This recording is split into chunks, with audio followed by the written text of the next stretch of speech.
To those with whom I've been traveling, welcome back. Welcome to everyone else. Welcome to those in the last row. I just want to call out, we have some members from colleagues from our operations center who are here to observe today's briefing. Obviously, our operations center is really a nerve center for the department. We were just saying that many of us literally could not do our jobs without the operations center. So appreciate them being here, and even more so appreciate the work they do every single day.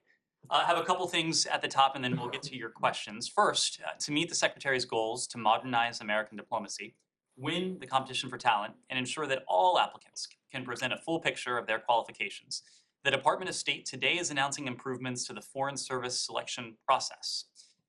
The department is moving away from the Foreign Service Officer test as a pass-fail gateway test and expanding focus on a candidate's education and experience for a more holistic approach in the selection process. Starting with the June 2022 Foreign Service test takers, all candidates will proceed to the Qualification Evaluations Panel, or QEP, where their performance on the Foreign Service test will be one factor taken into consideration along with the personal narratives that they'll submit during the registration process.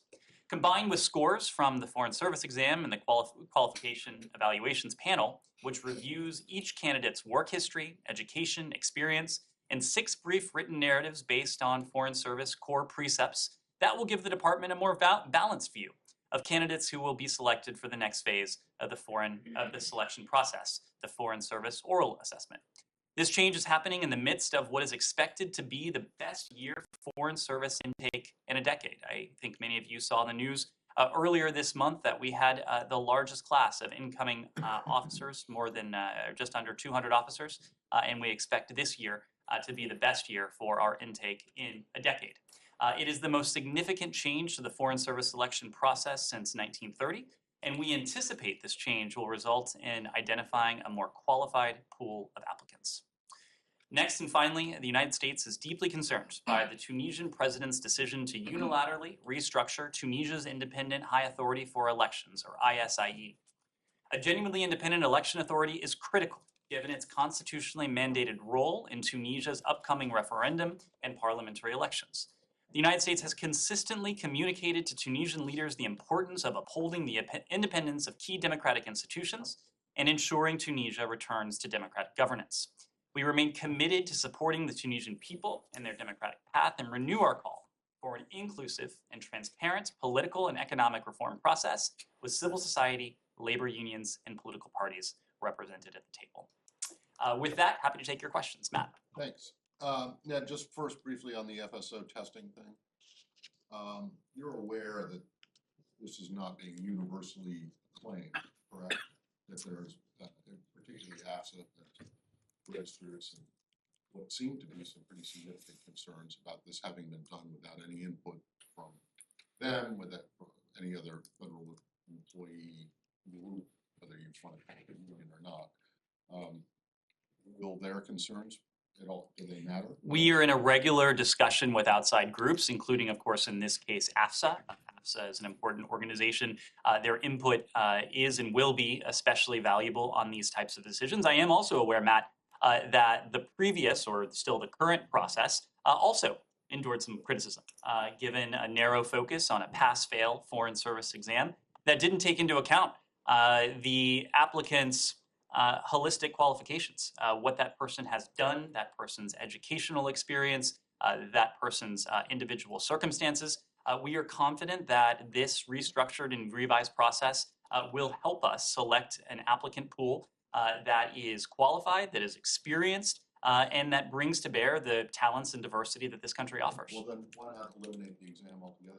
We still need various metrics to measure potential new colleagues against. So the Foreign Service exam will continue to be one such metric, but we're going to look at a more holistic picture. Would you would equate this to colleges and universities no longer requiring SAT or ACT scores for incoming students, or how you know? Well, look, we are gratified that we have, and especially in recent months, received a tremendous amount of interest in this department. And with so many applicants, thousands upon thousands of applicants, we need various metrics against which Yeah. to weigh applicants. Another So argument so the SAT example is somewhat analogous. I'm not sure it's a perfect comparison, but Well, just as the you SAT could is be done. that the test was administered by the same people as the SAT, back in my day at least.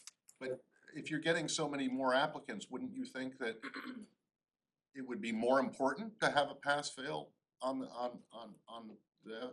Foreign Service exam? We Rather think than letting everyone go into everyone who takes the test, they all go, doesn't that just bog the whole selection process down?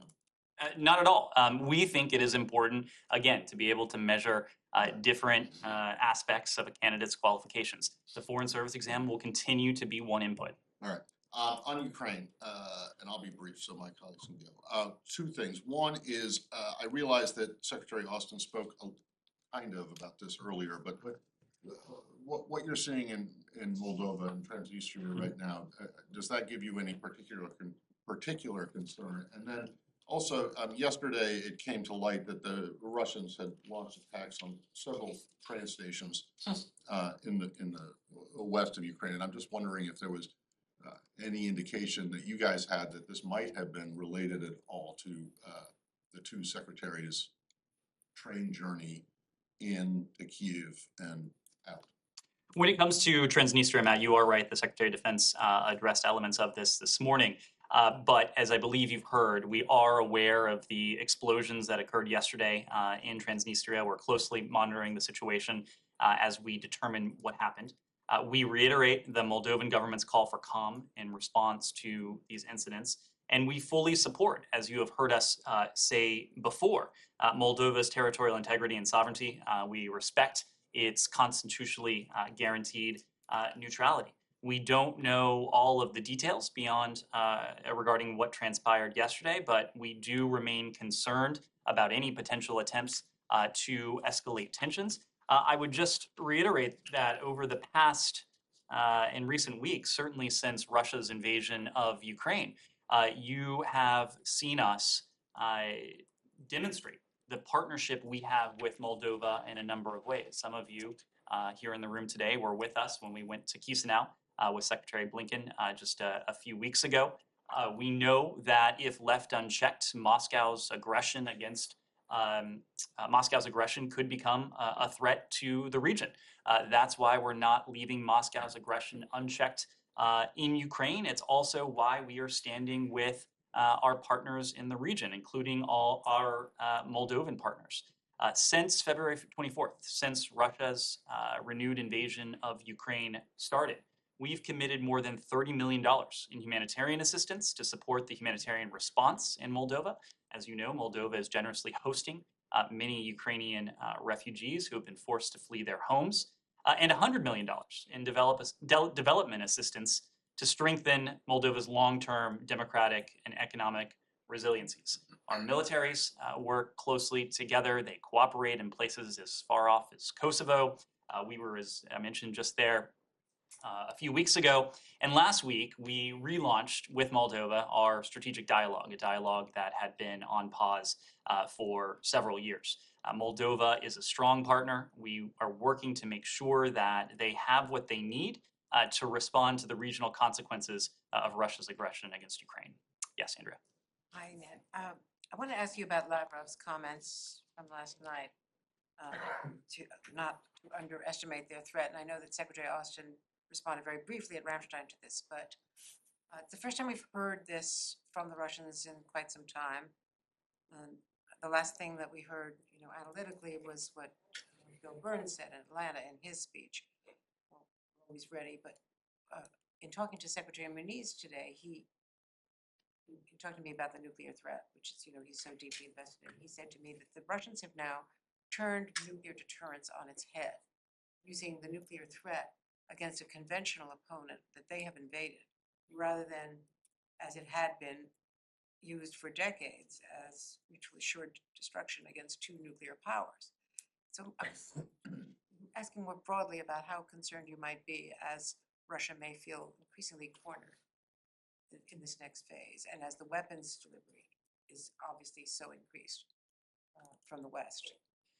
to use tactical nuclear weapons. I also want to ask you a follow-up question about the rail. Sure. Let me start with that one first. So we have seen in recent weeks a pattern of bellicose statements, and whether you call them statements, whether you call them bluster, whether you call them propaganda, this has become a pattern. These certainly are provocative statements. We think they are deeply irresponsible. We deem them to be a continuation of the Russian government's very clear attempts to distract from its failure in Ukraine, to distract from the brutality that it is perpetrating on the Ukrainian people, to distract from its apparent unwillingness to negotiate in good faith, and to distract from its history against its neighbors. They have at every turn sought to deflect responsibility for their actions by attempting to shift blame from where it resides, and that of course is with the Kremlin, to other parties, whether that is to Ukraine, whether that is to NATO, whether that's to the West, whether that is to the United States. Director Burns referenced this, as you mentioned, in Atlanta. We've spoken to this before. We think loose talk of nuclear weapons, nuclear escalation, is especially irresponsible. It is the height of irresponsibility. And it's a clear contradiction of what the Russian Federation has confirmed and reconfirmed on any number of occasions, including with the UN Security Council statement that emanated earlier this year, that a nuclear war must not be fought and can never be won. That is a statement we heard from Moscow during the Cold War. It's a statement we heard from Moscow after President Biden's meeting with President Putin last June. It's a statement that Moscow signed on to earlier this year. Now, that is not to say that even as we talk about this in terms of bluster, in terms of propaganda, in terms of provocative statements or bellicose statements, that we're not paying very close attention and that we're not thinking through various contingencies. We absolutely are. When it comes to potential nuclear escalation, of course, we are paying very close attention to Russia's activities, to what it's doing, to what it's not doing. You've heard from the Department of Defense that we are always evaluating our own nuclear posture, and at this point, we have determined that there is no reason to change our posture. You said you had a follow-up. Is there to any extent, do you think that Secretary Austin saying that our goal was to weaken Russia so they could never again invade when you were in Poland, or Secretary Blinken saying that Ukraine is winning and that Ukraine will be a sovereign, independent nation, I'm paraphrasing, long after Putin is gone. Was that in any way provocative or poking the bear or changing the mission to be not just helping Ukraine defend, but helping Ukraine win with the heavier weapons as well? I noted today in the hearing that Senator Romney, while fulsomely praising what has been done so far, said with the caveat of what Secretary Blinken had said, Secretary Austin had said. I have to say, I've been a little bit surprised by the surprise that I've heard expressed regarding Secretary Austin's comments. This is a point that we have made for some time now. We have said for months that we intend to make this invasion a strategic failure for Russia. They have endured tactical defeats on the battlefield. They have lost the battle for Kyiv. They have lost a large number of Russian service members, Russian equipment. You look at Russia's economy, Russia's financial system. They are well on the path to strategic defeat. And one of our goals in seeking to ensure this outcome has been to ensure that something like this couldn't happen again. And that's precisely what Secretary Austin was referring to. It is precisely what Secretary Blinken was referring to some 6 weeks ago. The middle of last month, as I recall, he did an interview with NPR, and he made a couple of points then. He said, one of the things we're doing is denying Russia the technology it needs to modernize its country, to modernize key industries, aerospace, defense, high tech, energy exploration. All of these things are going to have profound effects not just the immediate effects we're seeing, but increasing and growing over time. He went on to make a second point. We'll want to make sure that Moscow, to make sure that anything that is done in effect is irreversible and that this can't happen again, that Russia won't pick up and do exactly what it's doing in a year or 2 or 3 years. So this is a point that we have consistently made. Not only that this will be a strategic defeat for Russia, a country that has, on an unprovoked, unjustified, brutal basis, invaded its neighbor, and that continues to rain down terror on its neighbor. But we've also made the point that we want Ukraine to win. And that is why we have a strategy that has these 2 principal prongs. Number 1, we are doing everything we responsibly can to help Ukraine defend its sovereignty, its territorial integrity. We have contributed billions of dollars to this effort, more than $3.8 billion worth of security assistance since the invasion began, about $4.5 billion since the start of this administration. And as I alluded to before, the other prong is what we are doing to hold Moscow to account. That includes the sanctions. It includes the export controls. It includes the visa restrictions. It includes everything that you've heard from us that places accountability on the decision makers who are responsible for this invasion in the first instance, and all of those in their inner circle and the circles surrounding them, who in some ways have supported this disastrous decision. And that is something that we will continue to do. Yes. Thank you.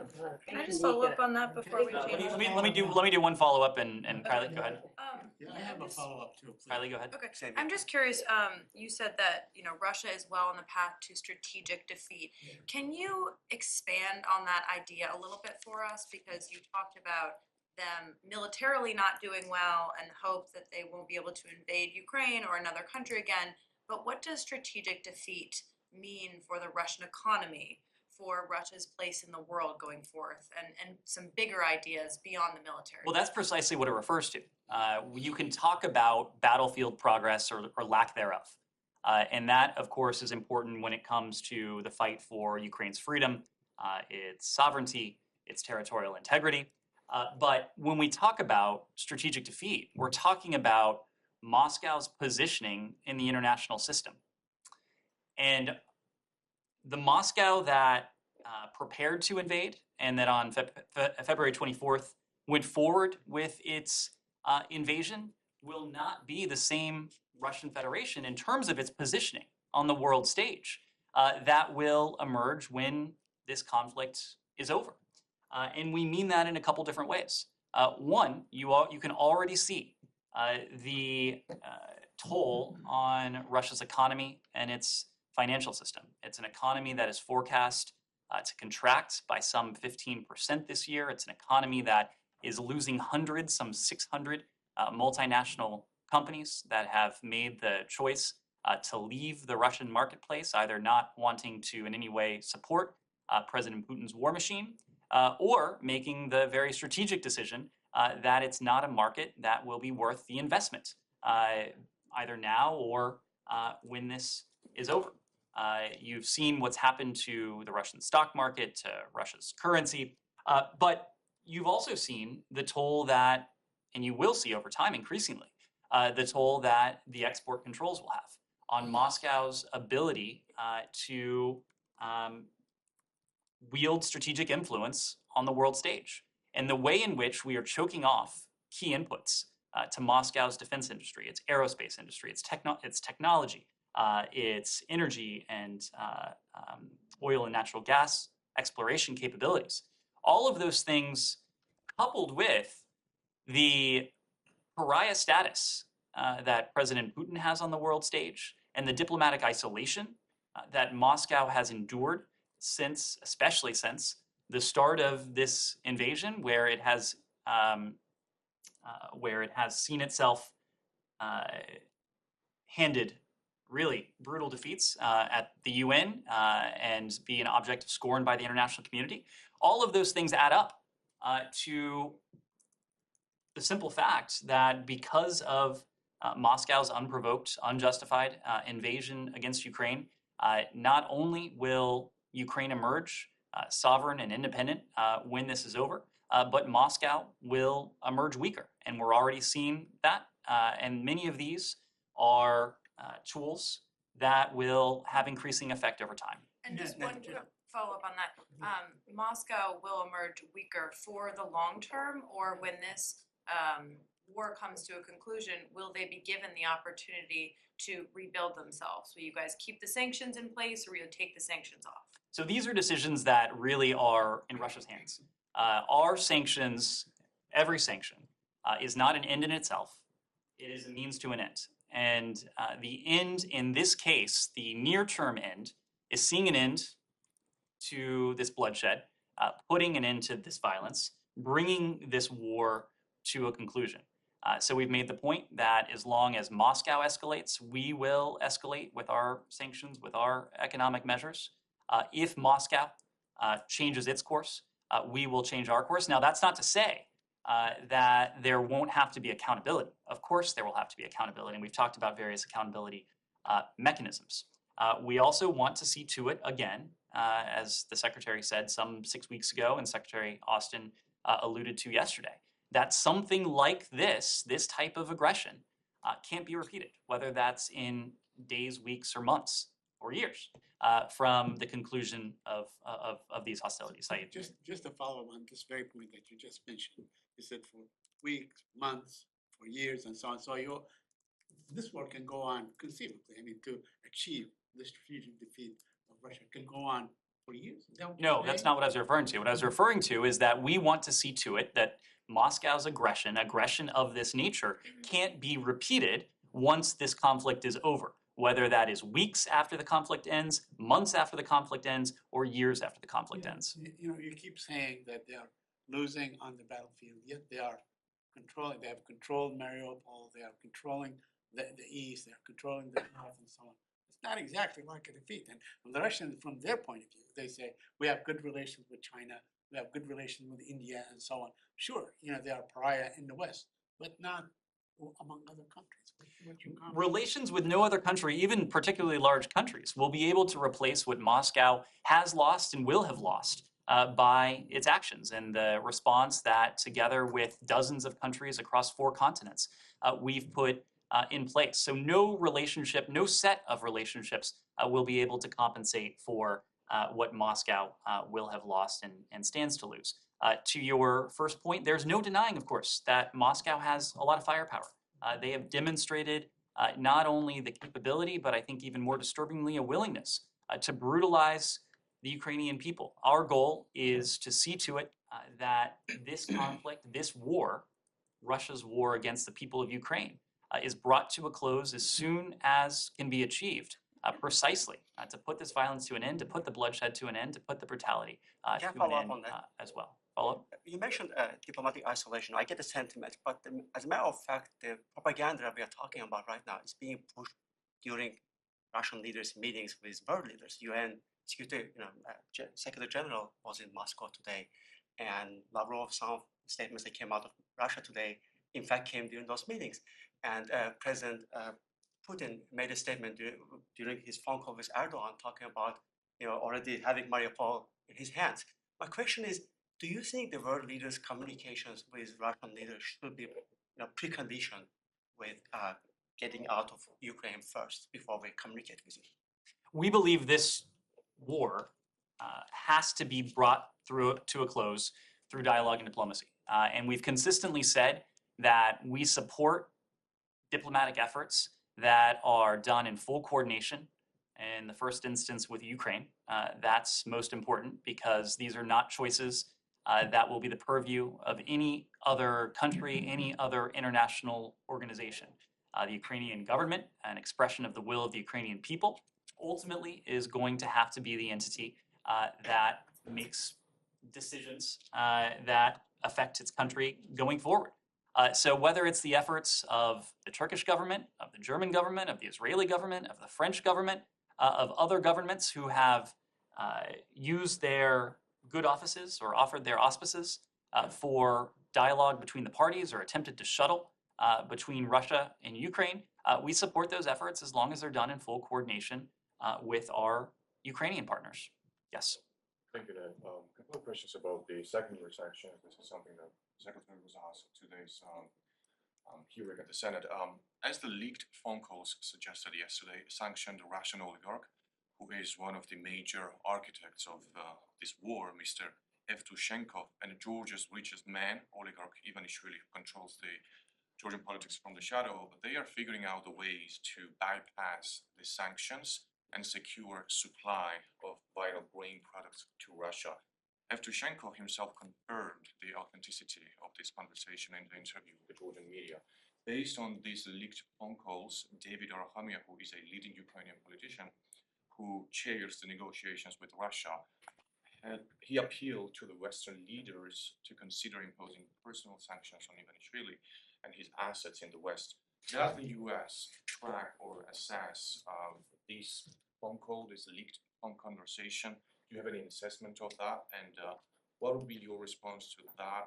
You know, when it comes to like imposing secondary sanctions to those countries or institutions who are helping Russia or Belarus, you know, bypass these harsh measures. So I'm not in a position to speak to any purportedly leaked phone call or to confirm the authenticity or not of what you're referring to, but a couple points. Not only have we leveled sanctions and other tools against those who are responsible for the Kremlin's decision to go into Ukraine, those in Russia, those in Ukraine, but last week we announced a large tranche of sanctions against those responsible for facilitating sanctions evasion.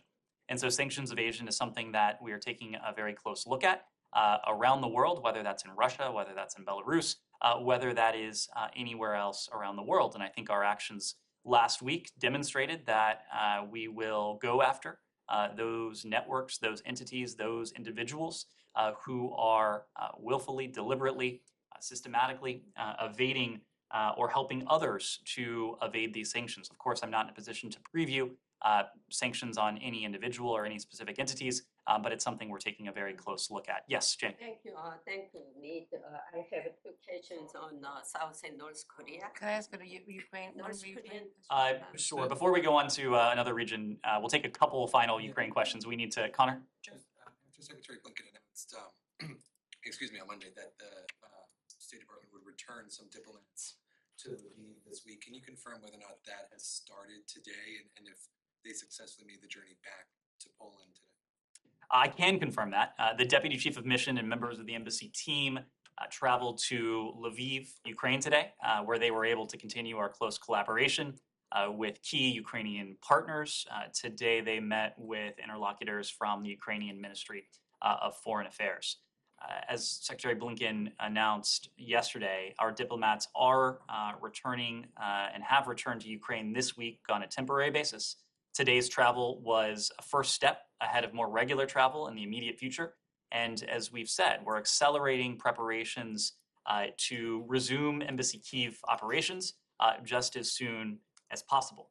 We are constantly assessing and evaluating and reassessing the security situation with a view towards resuming those embassy operations as soon as possible, again, to facilitate our support to the government and people of Ukraine as they bravely defend their country. On Yep. Bridget Brink being finally nominated, what took so long? It's been over a year into this administration. You said you've prioritized this relationship. Why did it take so long to get a nomination here? Well, the fact is that we haven't had, unfortunately, an ambassador in Ukraine in several years now. And of course, need not go into why we didn't have an ambassador there in the first place. But there are processes both within our government and coordination with the host country government, in this case, our Ukrainian partners, that are a prerequisite before we're in a position to announce a nominee publicly. In this case, we've been gratified to hear of the reception to her nomination. Of course, we've heard a very positive response from our Ukrainian partners. And today, for those of you who are watching Secretary Blinken on the Hill, you heard again a very positive and welcome reception to the news from members of Congress, who we hope will be in a position to take up her nomination very shortly. Now, just to check on the Lviv thing, that no one went in yesterday? Today was the first day. Ned, you Yeah, that's mentioned not what I meant. Quick Vote follow-up for on that. those people. But did anyone go in yesterday, on Monday? Today was the first day that we had embassy officers. Anyone? Well, okay. That's right. Embassy They officers. returned at night. Correct, yes. that you Uh, mentioned traveling on embassy. Is it a train? Let me take a couple, one more question on Ukraine? Ukraine. About Georgia. Simon, let's move it around. Yeah, the Secretary has spoken, including on the Hill today, about the war entering a different phase. And obviously this is something that was discussed in the meeting with Zelensky, with the other Ukrainian officials. In terms of what new weapons are required by the Ukrainians for this new phase, you've spoken about howitzers, long-range artillery. Are there any other types of weaponry that they're particularly asking for and that you're considering giving any more sophisticated systems than that? Well, I think it would start by saying that we've already provided sophisticated systems directly, or facilitated the provision of sophisticated systems directly in response to what our Ukrainian partners have been asking for. And it is a regular staple of our engagement with our Ukrainian partners that they update us on their particular needs. And those needs are different now than they were in the earliest days and hours of the invasion, because as you alluded to, Russia's aggression is shifting from its initial ambitions to take the capital city, its initial ambitions to engage in successful urban warfare, to now the campaign for the south and the east. And so as Russia's war aims have shifted after they've been defeated in their initial aspirations, the nature of our assistance has changed as well in terms of the capabilities and the systems that we are providing them. When Secretary Austin and Secretary Blinken met with President Zelensky and his team in Kyiv on Sunday, there was a discussion of the battlefield and precisely what implications that battlefield holds for Ukrainian needs. You heard from Secretary Blinken in the aftermath of that we had, we're going to be in a position to provide hundreds of millions of dollars more in FMF, foreign military financing. This is separate and distinct from the presidential drawdowns that you've heard us put forward in previous weeks, but it is equally useful, and in many ways it gives our Ukrainian partners flexibility in terms of what it is that they are procuring from the United States for their defensive needs against this Russian aggression. Secretary Blinken also announced more than $150 million or so in terms of ammunition. The Department of Defense has talked about the artillery, the systems that the Ukrainians have requested for the battle for the Donbass, and I'll defer to the DoD to Question speak to about the that. German tanks. Sure. Which is, finally the Germans today agreed to send their tanks. Well, now according to Reuters, Switzerland is refusing to move the re-export of the ammo needed for those tanks. Is there anything that the US can do with Switzerland to try to smooth this out, given how long Ukraine has been waiting for the German? Well, Germany has been an important partner, an important member of the coalition that we have put together, not only in recent weeks, but over the course of recent months. And we welcome Germany's announcements over the course of months that it will increase defense spending, bolster defense capability and readiness, its announcement that it had halted the Nord Stream 2 pipeline, and its transfer of lethal assistance and now heavy weaponry to Ukraine. These bold moves, we think, will strengthen Germany's role as a leader in global security, in line with its diplomatic, economic development, and humanitarian influence in Europe and around the world. It's not for us to speak to specific systems or assets or capabilities that any other country is providing, so I'll leave it to our German allies to speak to what it is precisely that they're providing, and I would have to refer you to the Swiss government for any discussions between those two Sure. governments. Yes. Georgia participated in every peace mission and is a valuable NATO partner. Having this in mind, can Georgia get any tentative dates regarding its aspirations to become a NATO EU member? We all have heard that it's a consensus-based decision, but don't you think the Georgian people and government deserve to know how much longer they need to wait instead of being told that it will happen someday? And second question, please. You say you understand Georgia's position very well, but it's fact that there are both some opposition members inside my country and also inside of my country, who are trying to nudge Georgia toward a decidedly radical position on this. And this is happening in parallel to the ongoing Russian invasion in Ukraine. In our partner country, there was even talk of opening up a second front in Russia. On Russia, and this is being advised to a country that, together with Moldova, faces the greatest risk of renewed Russian aggression. As you know, 20% of my country is occupied by Russia. What objectives do you think this campaign for more radical stance and increased pressure on the Georgian government serve? This has been, as I said, inside of my country and outside of my country, I mean opposition members. And this campaign is permeated with so much disinformation, the so-called secret recordings that are paraded as scandalous or exclusive, while neither in the case. Thank you. So on your first question, we have said for some 15 years now that we support Georgia's NATO aspirations.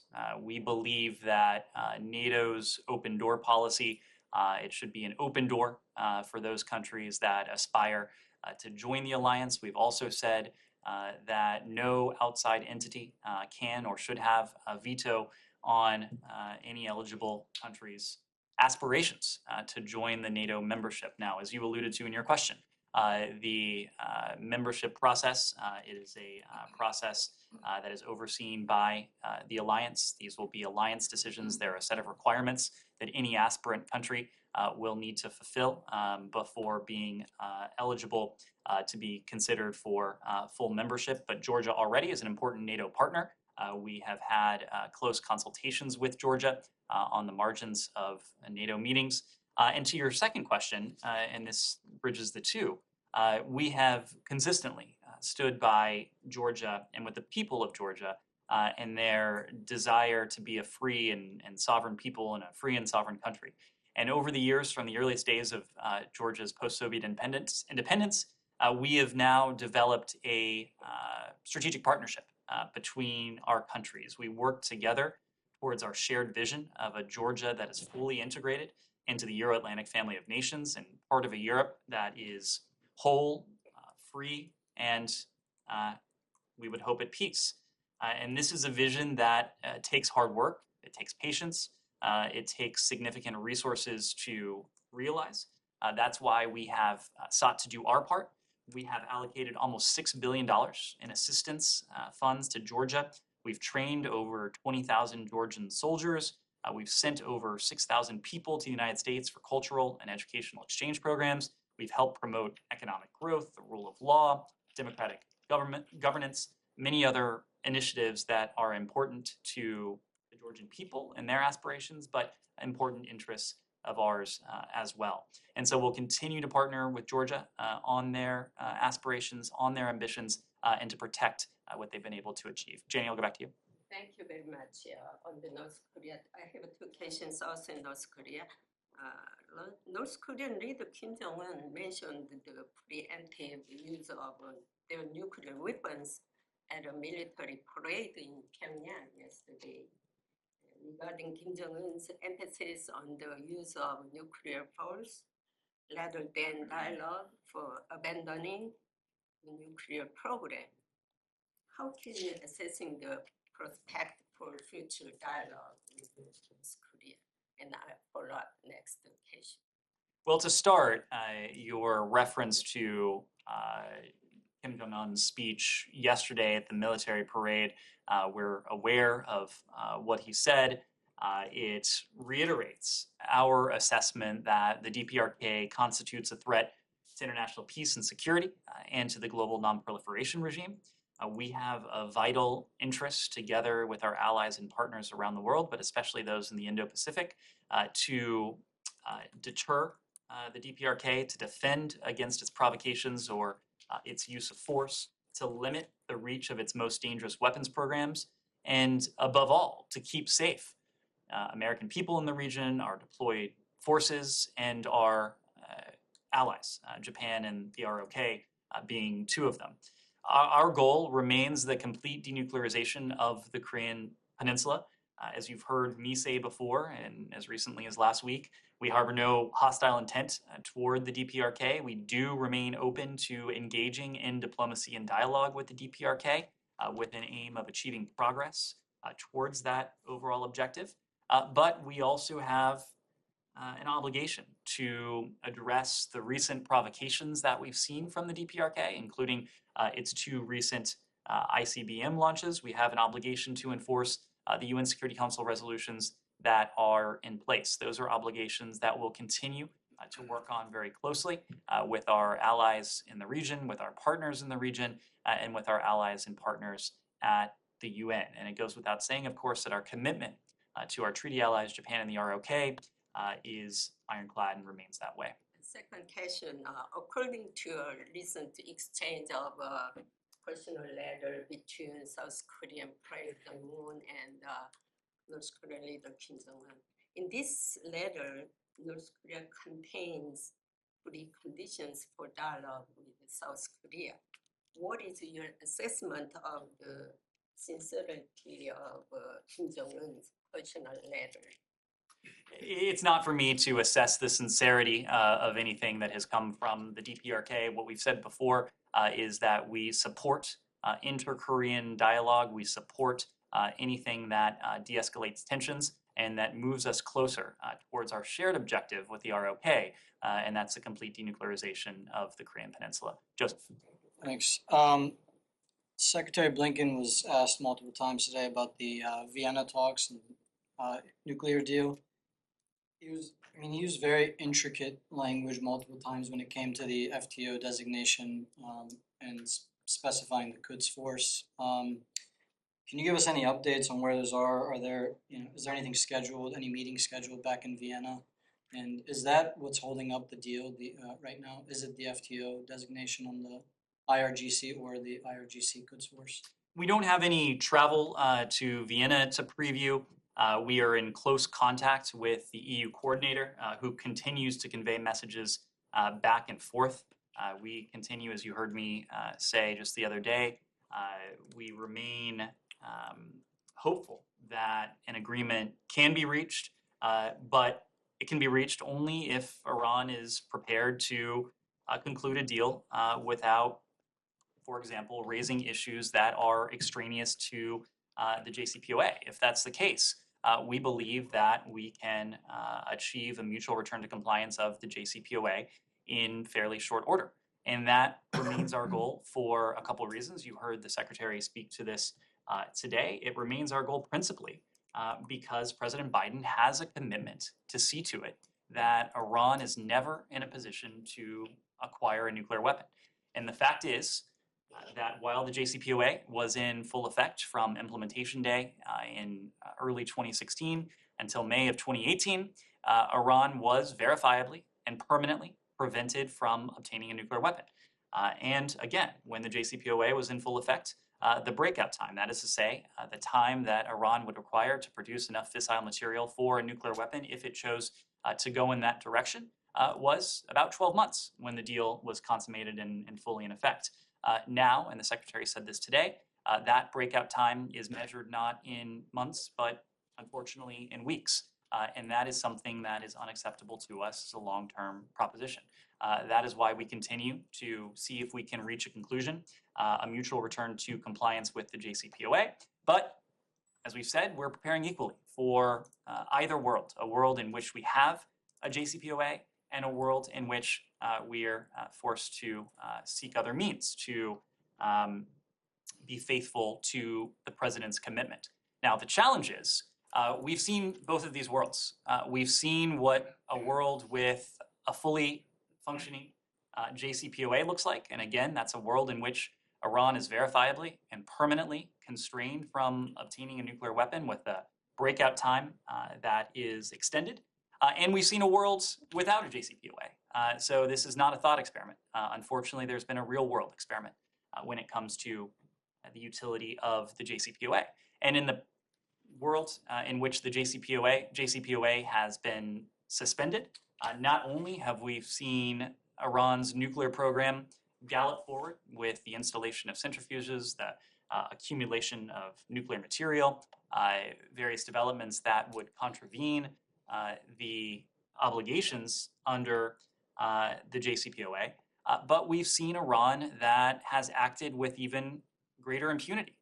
We've seen an Iran that has enabled its proxies, that has supported malevolent groups and actors in the region. We've seen an Iran that has continued with its ballistic missile program. We've seen an Iran that has continued to be a deeply destabilizing force to the region.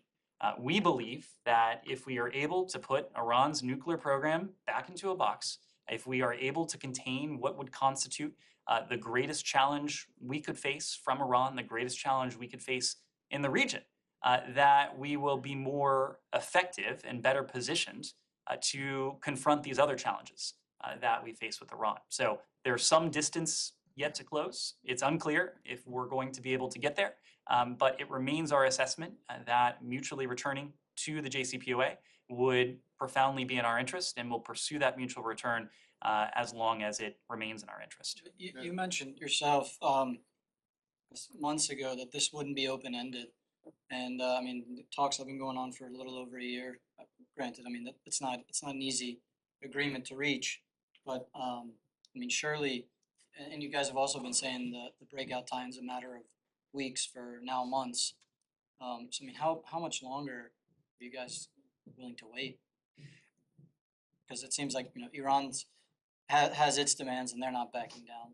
Well, we're going to test the proposition of a mutual return to compliance with the JCPOA for as long as doing so remains in our interests. And the fact is that right now, Iran's breakout time, it is far shorter than we would like. Were we to re-enter the JCPOA and more precisely, were Iran to once again be subject to the most stringent verification and monitoring regime ever negotiated, that breakout time would be extended.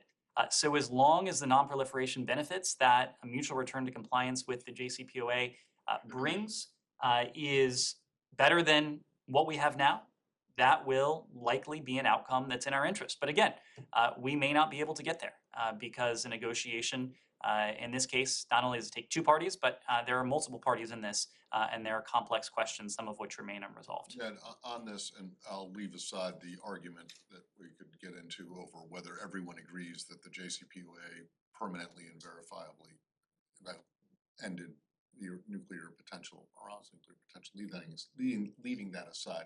The Secretary seemed to suggest in his answers today that the State Department and the DNI had made a determination that the threat against former Secretary Pompeo and Special Envoy Hook from Iran continued, and that you are continuing to pay whatever amount it is per month for protection for them.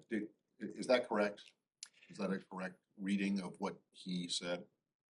There is only so much I can say on this, but we have an obligation that we take very seriously to provide protection to former officials of this building who may be subject to a threat. Now, I think you could understand why.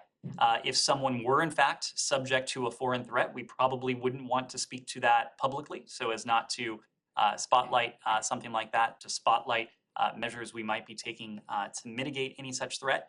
But you heard this from the National Security Advisor on January 9th, I think it was, of this year. He issued a very clear statement. Yes, but after that, and I remember that, and I appreciate the fact that he said that, but after that, you guys notified the Hill that you were spending $2 million a month, roughly, for protection for these two former officials. And also that a decision had to be made within 10 days of that notification, whether or not you were going to ask for more money to continue that protection. And it sounded to me, from what the Secretary said, that you had made that decision. We notify the Hill of many things that we're not in a position to speak about publicly. Let me move around. Yes, please. Can I just follow up on Iran? Quick follow-up on Iran. Okay. Follow up on Iran.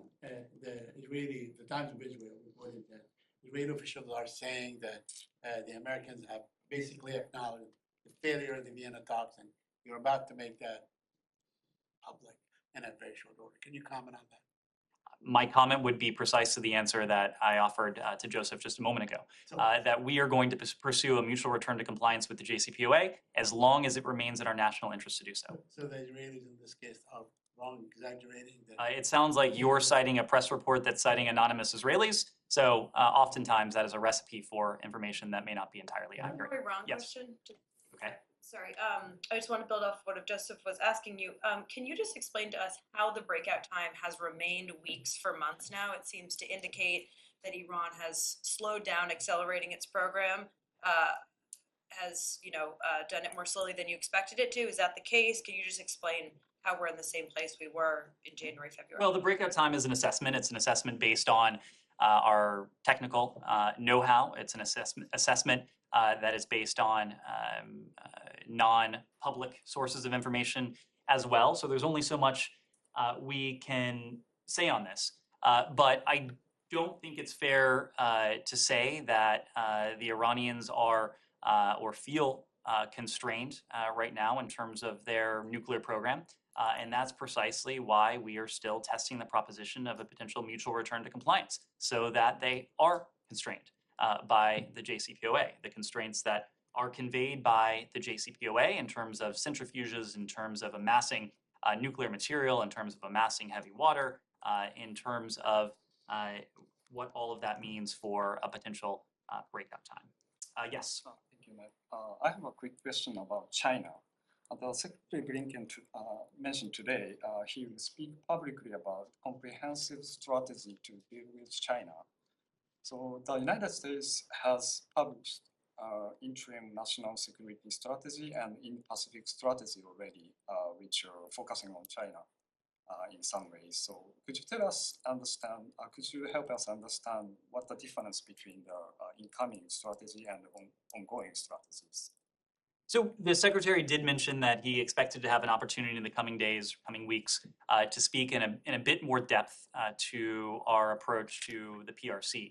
I think what you're referring to when you mention our Indo-Pacific strategy, this was a strategy that Secretary Blinken laid out on a fairly memorable trip for those of you who were with us in Jakarta late last year, in December of last year. And our Indo-Pacific strategy, as the name suggests, is focused on the broader region, is focused on principally our partnership with the region and our shared vision with and for the region. It's a vision of a region that is centered on key elements. First, advancing a free and open Indo-Pacific in which problems are dealt with openly, rules will be reached transparently and applied fairly, goods and ideas, people will flow freely. Second, it's about forging stronger connections within and beyond the region on a bilateral basis or on a multilateral basis if you talk about the Quad, or stitching together our partnerships and alliances if you were to talk about, for example, an AUKUS. Third, it's a vision that promotes broad-based prosperity for the region, again, with us as a partner, knowing that the region is home to some 40% of global GDP. It's a region of opportunity, not only for the people of the region, but also for the United States. It's a vision that seeks to build a more resilient Indo-Pacific, resilience against COVID, resilience against climate change, resilience against shared threats. And finally, it's a region in which we seek to bolster security. And there are any number of threats. And when it comes to our assessment, our system of alliances and partnerships is the most important tool we have when it comes to confronting those threats. So it's a vision principally for a broader region. We've talked about our approach to the PRC. We've talked about the multifaceted relationship we have with the PRC, but I know that the Secretary looks forward in the coming days to speaking a bit more about that. Can I ask a quick yes. question Yep. on Palestinian-Israeli issue? Ned, it's been 6 months since the 6 organizations were designated as terrorist organizations. I know I've asked you this question many times before, so please indulge me, So, and I know that you requested clarification from the Israelis, and you received that clarification. Are you satisfied that these organizations, these 6 organizations, are in fact engaged in terrorist activities? Because their funding has been cut off. The European Union is looking at, maybe there's been experts today, UN experts, that said they should be funded. There's been no evidence that they have engaged in terrorist activity. What is your assessment after the Israelis responded to you? As I've said for some time now, Saeed, our Israeli partners have provided us with information regarding the basis for their determination. That's information that we're reviewing. It's a process that can be lengthy because it's a process that takes place not only here in this building, but also across other departments and agencies across town. I can say more broadly that we've made it very clear to our Israeli government and Palestinian Authority interlocutors that independent civil society organizations in the West Bank and in Israel must be able to continue their important work. We value the monitoring of human rights violations and abuses that independent NGOs undertake in Gaza, undertake in the West Bank, undertake in Israel and elsewhere. And we strongly believe that respect for human rights and fundamental freedoms and a strong civil society are critically important to responsive democratic governance. It's also important to note that we have already we long ago designated the PFLP as an FTO. They have been designated as an FTO since 1997, and we've not designated, as you know, any of the 6 NGOs that the Israeli government did. It's also important to note we haven't funded these groups. But the PFLP is one thing, and this organization is another thing altogether. I understand that you have designated the PFLP a long time ago as a terrorist organization. And there's maybe a good reason for that, I don't know. But on these 6 organizations, they have conducted themselves only in terms of human rights abuses, reporting on that, doing civil society organizations and so on. That's something we're looking at. Ned, on Israel, you presume that you've seen these very lengthy regulations that were dated February, but apparently take effect in May for entry by foreigners into the West Bank? I'm not immediately familiar with them, but if we have a reaction, we'll let you know. Yeah, because it would require foreigners of any nationality to get prior approval from Israeli military officials at the embassy where they're applying for a visa before they can even present themselves for entry into the West Bank. So yes, I'd be very interested in any reaction you have, and also if this will have any impact on the visa waiver negotiations, because as you know, one of the main sticking points in that has been the treatment of Palestinian Americans. Thank you. Thank you. Simon. I just wanted to try and clarify something. The Indo-Pacific strategy that you were mentioning, I think the exchange that took place on the Hill earlier, the Secretary was being asked about a formal national security strategy on China. And your response just now, you seem to suggest he will address this issue in coming weeks, but there isn't a separate strategy for China that's forthcoming. Can you just clarify? He's going to address something in coming weeks, but it's not going to be the question was how remarks on the PRC might be different from the Indo-Pacific strategy that the Secretary explained in December of last year. And so my answer was the fact that that was a regional strategy. It wasn't about any one country. It was about our partnership with the region and our bilateral relationships with the countries of the region and the relationships we have bilaterally and multilaterally with blocs in the region as well. So the Secretary will detail a specific strategy for China. The Secretary looks forward to speaking more about our approach to the PRC in the coming days. Final question? Yes. Actually, 2 questions on Ukraine. First, to clarify on what you just said in your response to Connor's question on embassy. You mentioned traveling. Are the diplomats going back and forth? Is it like day-long trip? Do you have any timeline on when the embassy in Kiev will be restaffed? And my second question after. They are making, for the time being, day trips into Lviv. That first day trip started today. As I said before, we are accelerating planning to reestablish a diplomatic presence at our embassy in Kyiv. It is something we want to do as soon as it is responsible for us to do so. Awesome. And second question on the last weekend's meeting, there are reports that Zelensky handed over a plan to strengthen sanctions. It's about ramping up sanctions against Russia and enablers.